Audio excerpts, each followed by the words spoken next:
is important. No personal requests. That means no asking for hugs, kisses, selfies. No asking for him to take his shirt off. He did say this backstage. It may happen anyway. We don't know. But no asking for your website to be mentioned, so on and so forth. This is my favorite part. If you think I'm not talking about you, I'm especially talking about you. Everybody thinks they're exception. No exceptions. Let's have some fun. One question per person, please. If you have a couple questions, maybe if we have time, you get back in line and ask your next one. But let's have some fun. And let us welcome a former member of S.H.I.E.L.D. Any S.H.I.E.L.D. fans in here? He's the first ever NXT champion. And of course, he is a former WWE World Heavyweight Champion. Philadelphia, let's get loud for the one and only, and help us welcome back Seth Rollins!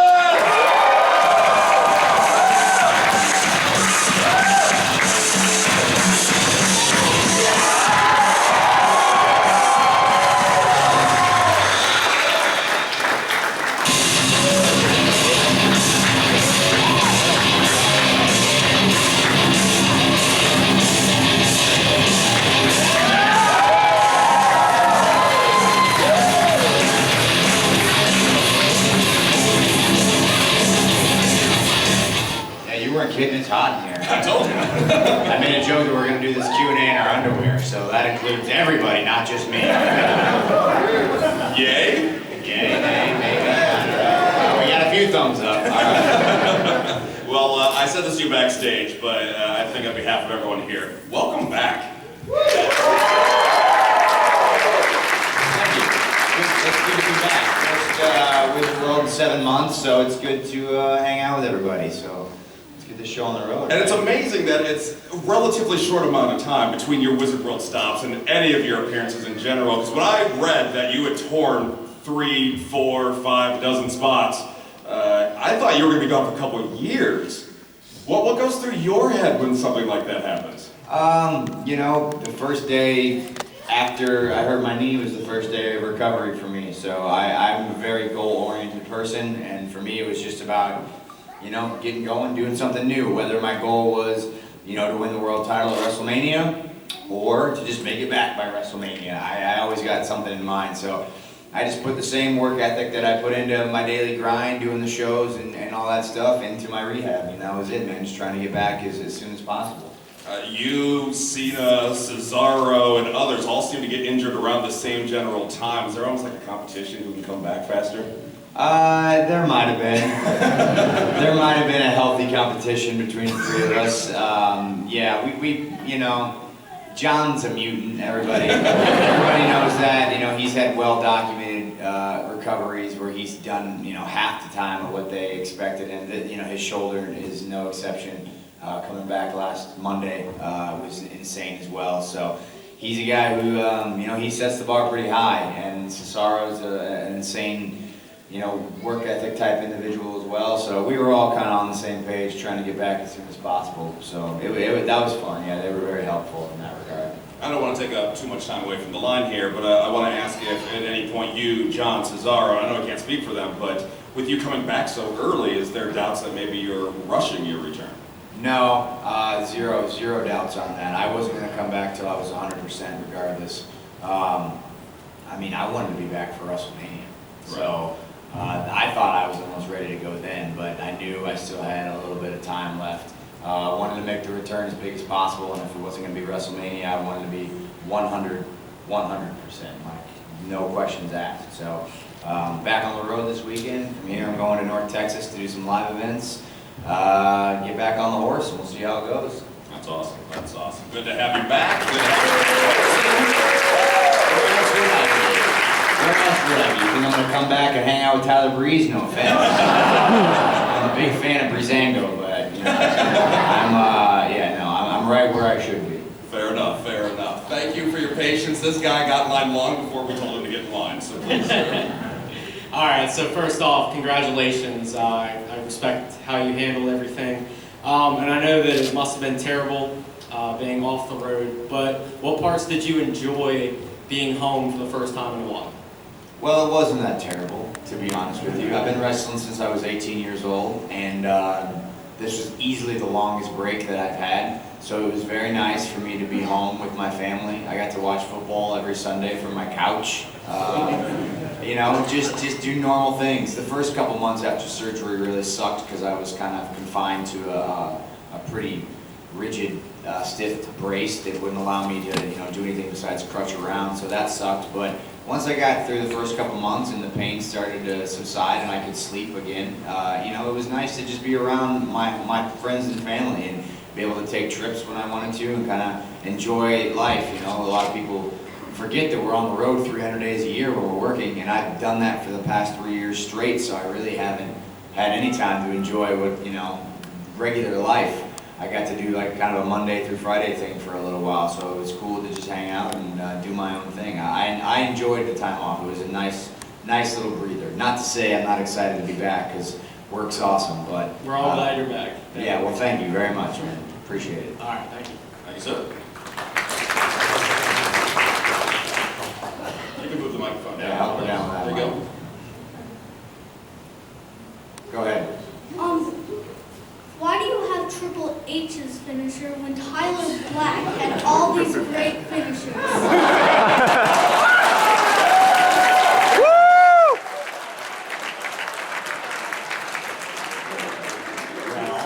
first of all, how old are you? I feel like you're not even old enough. Somebody put you up to that question. Well, you're not old enough to know who Tyler Black is or what he did.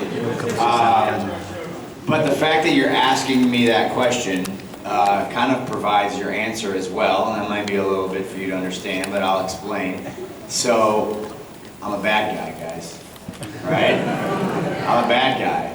So, the less I do for you to like me, the better I'm doing my job. You get it? You get it? You understand? Makes sense a little bit?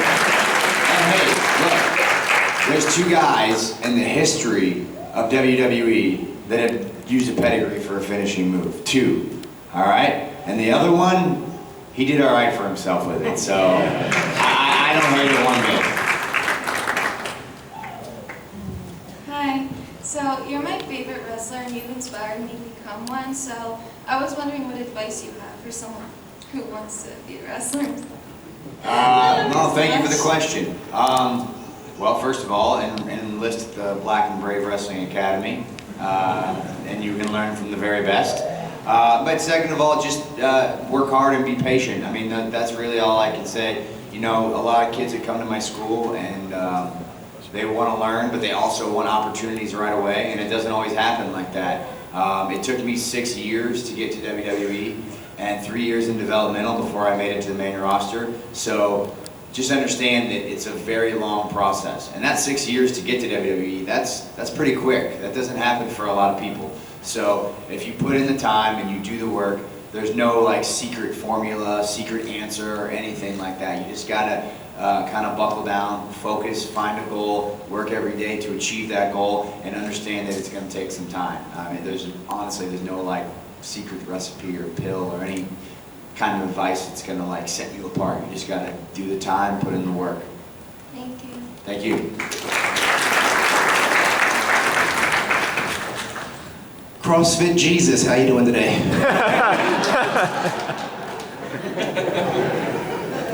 I'm good. How are you? You got a low carb communion or low carb? I eat all the carbs, my friend.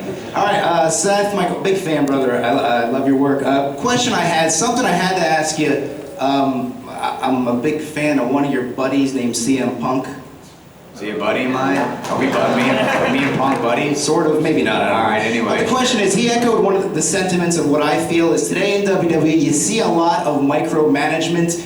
In other words, what I'm saying is a lot of the promos are word for word. In other words, a guy hands you a script, read it word for word, as opposed to the old days, NWA, Attitude Era, when you kind of got some bullet points and can wing it, improv.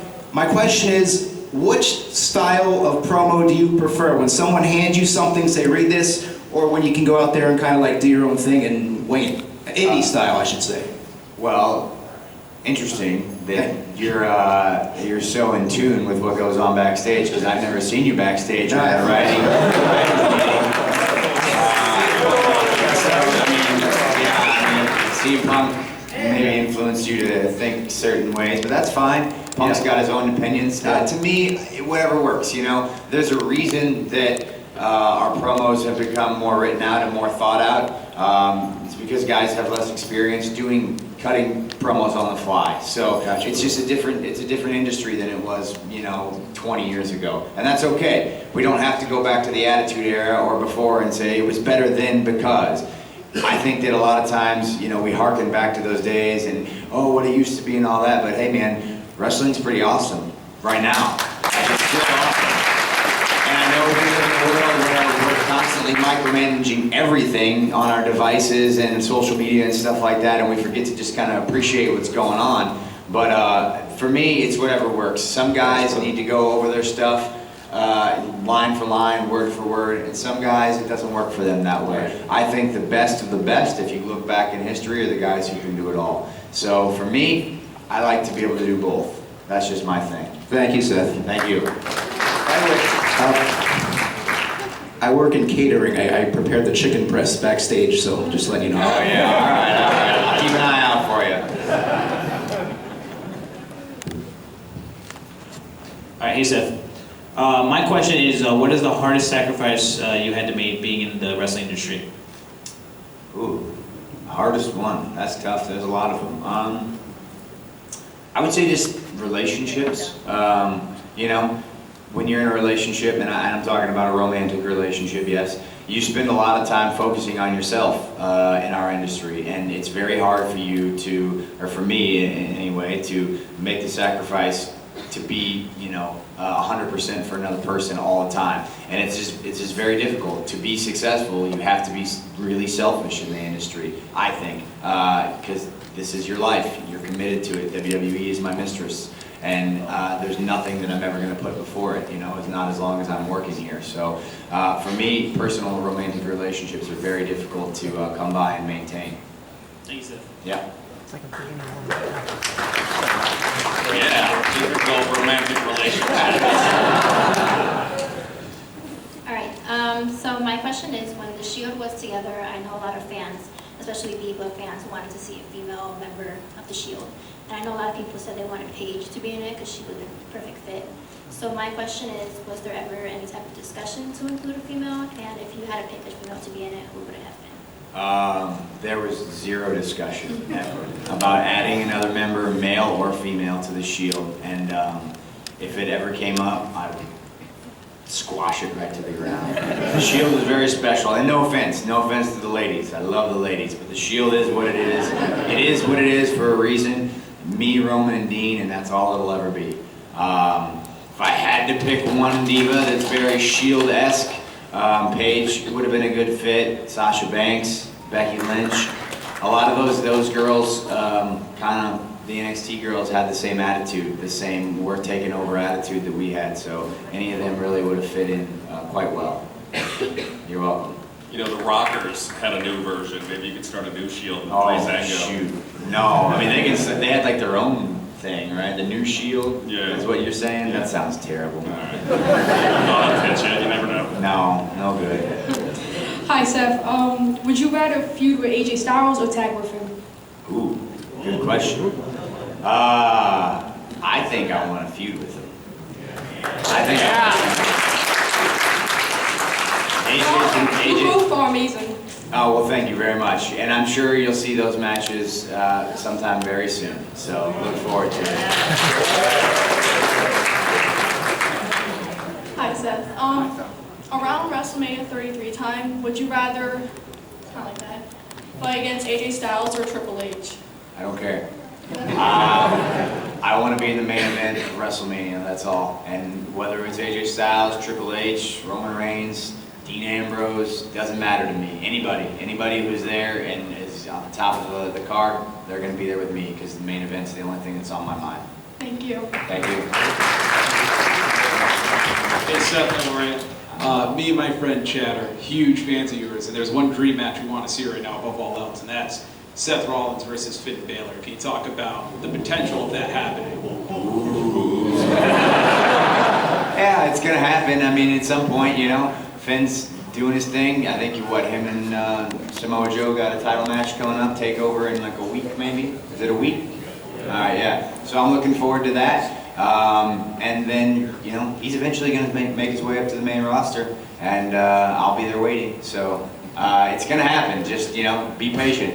And I imagine when it does happen, it'll be as awesome as you assume. So thank you for that. I expect it will be. Thank you. I think everyone's trying to start a feud with their questions. That's all right. I try to start feuds every week. I piss everybody off all the time. That's all I do. So. Hi Seth, you look great, by the way. Thank you. I think I speak for everyone when I say that you are so loved. Like, I'm so proud that you're back. I'm so proud of everything that you've done to come back. Like before, you said that you're a bad guy. So I want to ask about the crowd reaction that you've been getting. Is it disappointing because everyone's so happy you're back, or does it leave like a warm feeling in your stomach?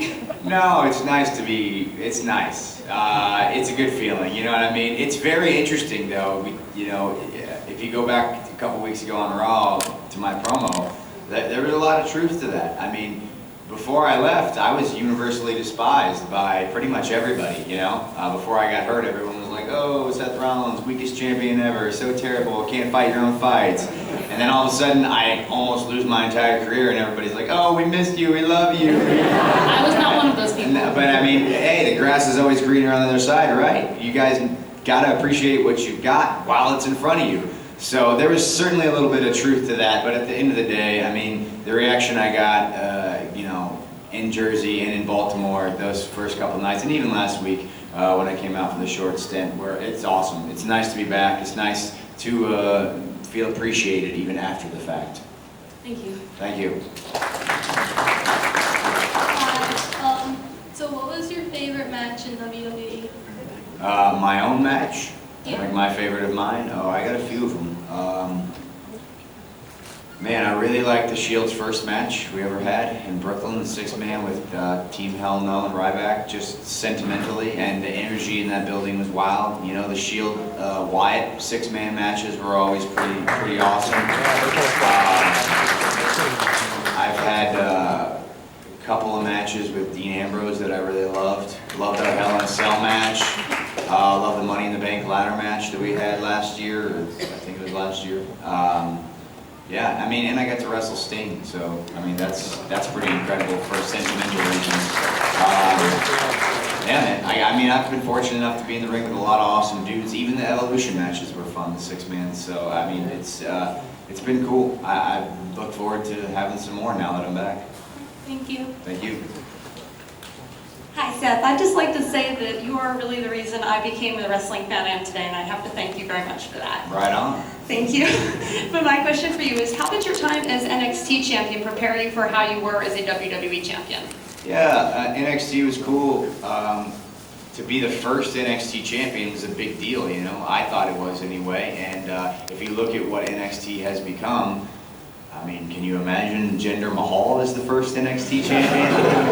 You know what I'm saying? Don't hinder gender, right? But at the same time, like, the whole thing would have been had a lot different look to it with him as the first champion. So I'm very proud to have held that title, to be the first NXT champion. And I think that anytime you're in the top spot, whether it's the NXT champion or being the Ring of Honor World Champion, anytime you're the top guy in a company, that is only going to groom you to kind of condition you to be in that spot in the future. It really helps, I think, people's confidence in you as far as people internally within the company to see you in that spot.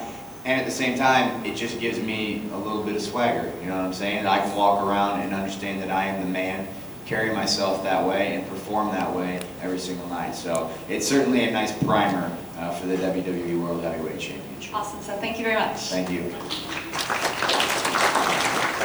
I'm still going to call you champ because you never lost it. True that, man. Just want to say you have one of the cutest dogs I've ever seen. And my question is this. You might not be able to answer it unless you're going to write an autobiography, but I was kind of wondering, when did you or the Authority decide when to cash in your Money in the Bank to become the undisputed WWE World Heavyweight Champion? Yeah, that's a long story. The abridged version is that I kind of saw the writing on the wall. Actually, a few months before the Royal Rumble in Philly, maybe like a month or two ahead of time. I had a feeling the way this wonderful city would respond to Roman Reigns winning the Royal Rumble. I had a feeling that would carry over to WrestleMania. I knew how I was going to perform in the triple threat match with John Cena and Brock Lesnar. And I just felt like I was going to have a lot of momentum. And I also felt, looking at the landscape moving forward, that the most opportune time would be at the end of WrestleMania.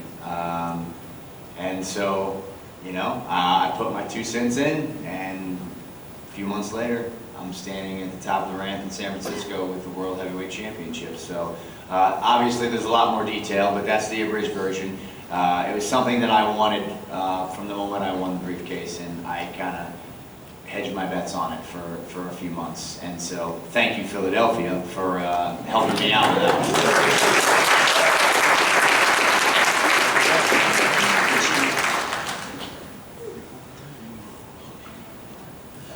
Hi, Seth. What up, man? How are you? I gotta ask you something. I really hope you win back your belt, that Money in the Bank. I think you really deserve it, and you're a great champion and showing. But here's my question for you. What is the most dangerous move you're afraid of doing in your wrestling career? What were you afraid of doing? Dangerous moves. You know, it's always the simple stuff that I get hurt on, right? For me, shoot, I don't know, man. I never, not to say that I'm not afraid of much, because I hate spiders, but when it comes to doing stuff in the ring, man, whether there's a crowd in front of me and that adrenaline just gets me ready to go or whatever, I've never really been too terrified. Although standing on top of the Hell in a Cell that's quite scary. So yeah, preparing to take that fall from the side of the cell with Ambrose through the announce tables a year and a half ago or whatever, that was pretty terrifying. Thank you, Seth. Thank you, buddy. Were you screaming at Shane on your TV or backstage? No, don't do it, no! Nah, he was gonna do it whether or not I was gonna do it. Wasting my time screaming at him or not. Yeah, no, definitely not. I'm just so happy you're back. 200 days is a long ass time. I have a question for you about the Black and Gray Wrestling School. Right on. Has it changed the way that you now view wrestling, the way you approach it, the way you think about it, and also have any of your past trainers influenced how you are now training? Yeah, I mean, the way we train is a kind of a combination of the way I was initially trained in Chicago by Danny Daniels and a lot of the stuff I learned down in FCW, the way the WWE, wants their guys to be trained. But it definitely has changed my perspective as far as I guess I just think about things a little bit more because I went years before I started the school without doing certain moves that you teach beginners and stuff like that. And it's like riding a bike, you say, well, you just get on and pedal. But it's for someone who's never ridden a bike, they're like, okay, but how do you steer? How do you balance? How do you do all that? And you're like, if you've just done it your whole life, you don't think about it. So for me to kind of go back to square one and start to break down every little bit from the psychology of wrestling to, the actual physical movement, it was cool. It was nice to kind of go back and learn all that, relearn all that stuff and re-educate and always have every 3 months I kind of have like a refresher course. So I dig it. I like to do that. I like to teach and I like to tell people, explain to people how I do things. So it's certainly been an advantage for me as well as hopefully the students who've come through. Well, you're definitely lucky. Thank you. Nice to meet you, Rollins. I'm a big fan of yours, but I'm also a big fan of the Bullet Club. If you could main event WrestleMania against either AJ Styles, Finn Balor, or Adam Cole, who would you pick? Well, Adam Cole's got a little ways to go. Big fan of Adam Cole, though. He's a great talent. I don't know, man. Finn would be cool, but to me, AJ it would be my guy. When I was like 15, 16 years old, maybe 14, I used to scour the internet on my dial-up internet, watching, short little 30-second clips of AJ Styles. I would sit in my Grandpa's living room with my friends, and we would order the NWA TNA Wednesday evening paper from Nashville, I think they were. And we would I loved AJ Styles. He was awesome. And I got the opportunity to wrestle him when I was 19 years old. And we haven't crossed paths until now. So I think for he and I to main event WrestleMania would be a pretty awesome fitting into our story. So I would dig that a lot. And he's just a great dude. And I think we tear it up. All right. Thank you, Rollins. Rollins for life. Thanks, Rollins. What's up, Seth? How are you? Good, you? You are one of the best wrestlers in the industry today. And I've seen a lot of wrestling since the 90s. What inspires you to do what you do? A lot of things. The one thing the reason I wanted to be a professional wrestler was because I wanted to make people feel the way I felt when I watched Hulk Hogan. When I was a kid and I watched Hulk Hogan and the Ultimate Warrior and Macho Man, Mr. Perfect, down to Rick Martel and Jake the Snake Robber. The list goes on, right? These guys just made me, they were like superheroes come to life, and I would go to see them at the live events or on TV, and they were just so inspiring for whatever reason, so captivating, like comic books, just poof, right before your very eyes. And the fact that I get to go out every night and be that for some little kid is, there's no words to describe that. That's incredible. The fact that I can inspire anybody to chase after a dream the way that those guys inspired me, that's kind of what really pushes me, There's selfish reasons, obviously, too. It's a nice gig, don't get me wrong. We got a great job. We play fight in our underwear. It's cool. But that's the kicker, man. We get to take people away from whatever bullshit they got going on in their lives and just come to the wrestling show for a few hours, or watch it on TV for a few hours and escape. And for some of them, it becomes an obsession. For some of them, it becomes a dream. And I just remember being that kid. So to be able to be that for, that kid, that's awesome. You are one of the greatest to have. Thanks, man. Thanks a lot.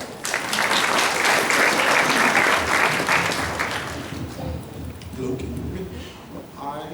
I'm sorry. Question, when you retire, what do you see yourself doing after, performing, and has, whatever you decide to do after you retire?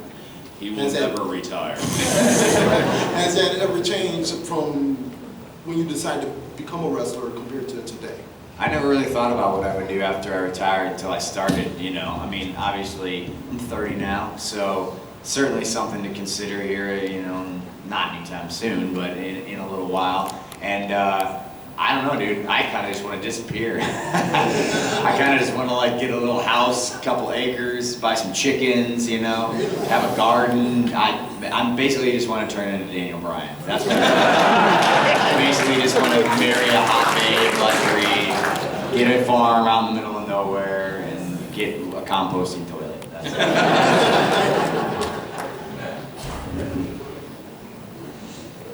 But that was not the answer he was expecting. Hello. Hello, how are you? Can you hear me? Yeah, we can hear it. Right on. What's your opinion of the WWE getting rid of the Divas champion for the Women's champion and making the Divas all superstars? Oh, it's great. It's the evolution of our business, and it's phenomenal. When WWE changed the women's kind of branding to Divas way back in the day, no one thought anything about it. It was just a way to, separately brand them and make them their own stars. And now you flash forward, what has it been, 15 years maybe or so since we did that, and times have changed. Women they've become, more recognized as equal talent, which is awesome to me because we've had some incredible women throughout the years, and it's just great that we're looking at things differently. That's just the evolution of people, right? It's awesome. So I got no complaints. I think Charlotte's doing a tremendous job as the women's champion. I love that. I love everything they're doing with the women's division right now. I can't wait to see Bayley up, and those girls just keep kicking ass, man. It's awesome. Now, how are you going to feel when they take your main event spot? Well, Hey, I want them to push that point, you know what I'm saying? If you were in, Brooklyn for the NXT show last summer before SummerSlam, there's without a shadow of a doubt in my mind that Bayley and Sasha Banks were the main event of that show. No offense to Kevin Owens or Finn Balor. Those girls had the match of the night, story of the event, and they were the main event. So to me, it was just awesome. It's just incredible. And if they keep pushing that pace, that's awesome. Iron sharpens iron, man. I hope one day we see these girls trying to kick me out of my main event spot. What's going on? Just glad to see that you're back, and I hope you take the belt from Roman because he's getting annoying. I just wanted to, how did it feel going from wrestling in Ring of Honor and IWA and Wrestling Society X, and yeah, some people remember that. Then going to wrestle Sting in his final match. That's great, dude. I mean, it's incredible. I've been fortunate enough to have a nice, steady kind of uphill climb. So, I've got to see the crowds rise and, the caliber of opponents increase and get better and bigger each time, kind of each step of the way. So, for me, it was never all of a sudden I'm just shot to the moon and I'm like, oh no, what am I doing? However, wrestling Sting, that's crazy, man. That's crazy. There's a few things in my career that I never thought I would have the opportunity to do. A, wrestle The Undertaker, which I got to do in London in the 6-man, and B, wrestle Sting. That's just nuts because he didn't even work for WWE when I got hired or when I wanted to be a wrestler, and then all of a sudden he's here hanging out and they're like, oh yeah, you're gonna wrestle Sting for the World Heavyweight title after you wrestled John Cena for the US title, back to back. That's crazy, man. That's nuts. So for me to put myself back in my 12-year-old body, who dressed up for Sting as Halloween 2 years in a row, mind you. 12-year-old Seth Rollins, whose mind is so yeah, I mean that's crazy. But it's been a cool, steady climb, man. It's been awesome, and it's cool that I've got fans like you who've kind of been there every step of the way to see the whole process. So thank you. Definitely, thanks. I would love to hear an argument between you and Jericho, because he likes to brag about him beating The Rock and Stone Cold in the same night. You beating Cena and Sting. I didn't beat them both in the same night. That's true. I lost to John that night, and then beat Sting. Retained over? I didn't retain to John. I lost to John. Never mind, all right. Get your facts straight. Jericho wins, all right. What's up, Seth? All right. First, I just want to thank you for, I probably have the greatest memory I've ever had, just hanging out with my buddies. We went to WrestleMania last year, and when you cashed in, I can tell you, my buddy here, the look on his face, it was like watching a 12-year-old kid again. And we just marked out. It was the greatest thing. So I want to thank you for that. And on top of that, I wanted to know those moments before you were ready to run out and cash that in. You gotta just tell us about what went through your head, and then standing on that rampway holding that title up, what was going through your head through the whole process. Yeah, time was running out on the show, to be honest with you. There was a bit of a miscommunication between the referees and the guys backstage as far as timing was concerned. I think our referee lost their headset because they were in earpiece during the matches, and so they weren't able to give time cues. And so, and Roman and Brock were in this battle of just two beasts beating the hell out of each other.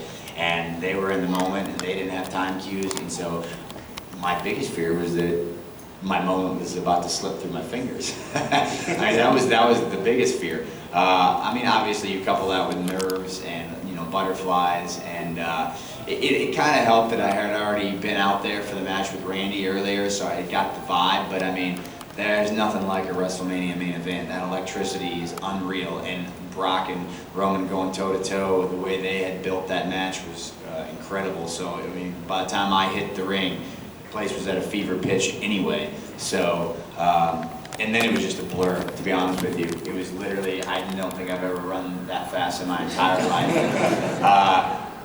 Everything was just snapshots, and the only thing I have are these kind of crazy, luckily it's all on video, but I have these just snapshots of memories of being in the ring, handing over the thing, getting the curb stomp, being up on Brock's shoulder, just little things that you see in the highlight packages. And I remember standing on top of the ramp, holding a title, trying to step outside myself and enjoy that moment and just be like, hey, what the hell? This is it. This is all I ever wanted to do. But it was so hard because once you're on that stage and you're in the ring or you're on the ramp and you're doing your thing, you're just in it, you know? You're just in that moment. So it was hard for me to like, it wasn't until I watched it back, you know, a couple weeks later or whatever, that I was like, holy shit. That was cool. So, dude, it was just a blur. It was just a mess. I'm just happy that it went off without a hitch, and I'm happy that I was able to have that, because you don't know if you're ever going to get that moment again. You look at you know, someone like Daniel Bryan, you may never get that moment again. So I tried to soak it up as much as I could, but honestly, it wasn't until I watched it back a little bit later that I was able to fully grasp what happened. Thanks again. Welcome back. Thank you. Hey, what's up, Seth? How are you? It's great to have you back, man. Even though I'm a little bit bummed that you burned all of our get well cards. There was too many. I just couldn't handle it. Fair enough. I put a crisp $5 in mine. Damn it. I just really need to know, because we haven't seen them on TV in a while, but did you turn your back on J&J Security just like you did I would never turn my back on J&J. Those guys, they had my six all the time. I miss J&J. I do. I very much do. Luckily, I get to hang out with them on a fairly semi-regular basis now that I'm back. So, yeah, J&J rocks, huh? That's great, because Joey Mercury believed in you, and I can't have you turn your back on. Dude, no way. Joey's been an advocate from day one, man, from day one. It took me a little while to win Jamie over. He's a tough cookie, but yeah, Joey had my back from day one, dude. He's one of the best ever. Thank you. Thank you. Hey, Seth, honestly, do you think that Marty Jannetty jumped through the window, or did Shawn Michaels throw him through the window? Knowing Marty now, I've had some time to spin with him. I actually wrestled Marty Jannetty one time, little known fact, when I was also, I think I was 19 at a show called Fight Sports Midwest in somewhere in Indiana. If you can find the tape, it exists. Me versus Marty Jannetty. And I think then we like teamed up or something like that as well. It's very strange. But who knows? Hey, that was a nice moment though, close to me and Roman and Dean, right? Similar breakup moment. But yeah, Marty might have jumped through the window. Depends on how high he was, I guess. I follow him on Facebook nowadays. He would definitely jump now. Hi, I know you're really big into CrossFit, and you've done some of the open WODs, so I was just wondering if you ever see yourself training for regionals and making it to the games, or is it just something you do to stay in shape? I mean, if you've ever, I mean, if you know fitness or you know CrossFit at all, the guys and girls who compete at regionals and then at the games are dedicated athletes. Yeah. At this point, CrossFit is a sport and it's just getting bigger and bigger, so I would have to somehow find 36 hours every day, because there's no way doing the schedule that I do, you know, like I said, being on the road 300 days a year. Well, if something were to happen to your wrestling career, God forbid, Come on. that would happen. Hey, we I can want bring that some to hearts happen. in here. Yeah, I mean, if it was ever a viable option, I would absolutely love to compete. I like the competition aspect of it. I enjoy the leisure aspect of it too, and just being in shape. But like, I enjoy the competition, and if it ever came to that and I was able to qualify, I'd be down for it. But like I said, those athletes, they dedicate their lives to, you know, trying to be the fittest on earth. So I'm dedicating my life kind of to something else right now. Thank you. You're welcome. Hi, Seth. Hey. Since today is like the 2-year anniversary since the Shield broke up, I'm gonna ask a Shield question. So, what was your favorite part about being in the Shield? Man, it was like being, you know, a little bit like Beatlemania, like Shield Mania, because it was like crazy, man. We just, you waited and waited and waited. My whole life I waited for that moment, right? So to be able to Survivor Series, we come out, we debut, and then you're just, you're on a rocket and you're going, man. We're doing everything. We're working all over the place in front of fans, the entire world over, and everyone's having a great time. And it was cool to be able to share those experiences with Roman and Dean, because life's awesome, right? But not as cool if you're doing it by yourself. it's nice to be able to have people to share those experiences with. So the fact that I was able to enjoy that spotlight and share it with those two other dudes, and we have so many memories, you know, between the three of us, that was the best part of that, the camaraderie of the three of us. Thank you. Thank you. All right, Philly, thank you so much for your questions, some good questions, and of course, thank you for your time today. Right on. Welcome back. Thank Good you. luck. We got 2 guys in line. Let's finish up these 2 guys in line. We got time for 2 more. We got time for 2 more. All right. Sir, yeah, you got in line. Yeah, actually, the guy in the green shirt was our cutoff. Oh, with the green shirt guy cut off? Yeah, but since he got in line, and then we'll let the young fan there. Sir, All right. please. Perfect. All right, Seth, one quick question. So will the curb stomp ever come back? Never say never in WWE.